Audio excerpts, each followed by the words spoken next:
La deuxième initiation, c'est lorsque on le présente au temple au jour de la femme, c'est-à-dire au 8e jour, parce que la semaine a 8 jours, hein, que l'on ne vous mente pas. On dit semaine, mais en fait, c'est pas semaine, c'est huitaine, hein, voilà. Parce que semaine, le préfixe SE la renvoie à 7, c'est 7, mais une semaine a 8 jours.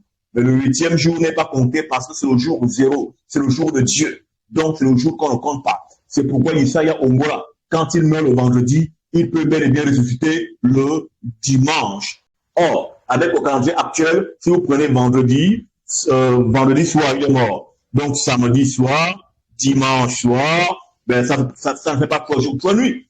Parce que, voilà, les calculs ne sont pas bons. Et ils vont vous dire qu'on est assez intelligent pour comprendre le mécanisme qui fait que de vendredi à dimanche, ça fait 3 jours. Non. C'est parce qu'en fait, entre samedi et dimanche, il y a un jour qu'on appelle le jour 0. Et c'est le jour de Dieu.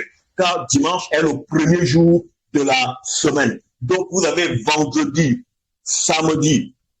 Il est mort vendredi. Donc, vous avez samedi. Hein?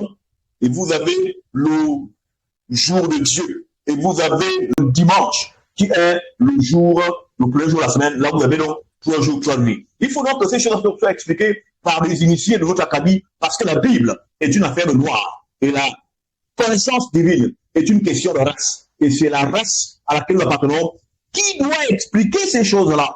Et non les Édomites, qui sont un accident de l'univers et qui devront être finalement évincés pour retourner dans les lieux du néant d'où ils sont sortis par mégarde des entités qui surveillent les portes du monde cosmique. Et donc, le Kanga est donc initié le 8e jour, le jour de la femme.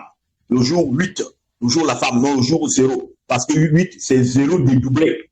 Et il est initié par le rite de la circoncision. Et ensuite, vous avez une utilisation qui passe à l'âge de 12 ans.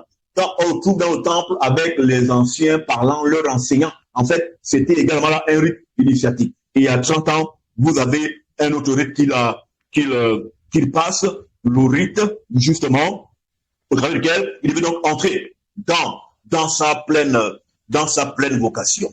Voici cette réponse assez profonde, assez riche concernant la question de l'initiation.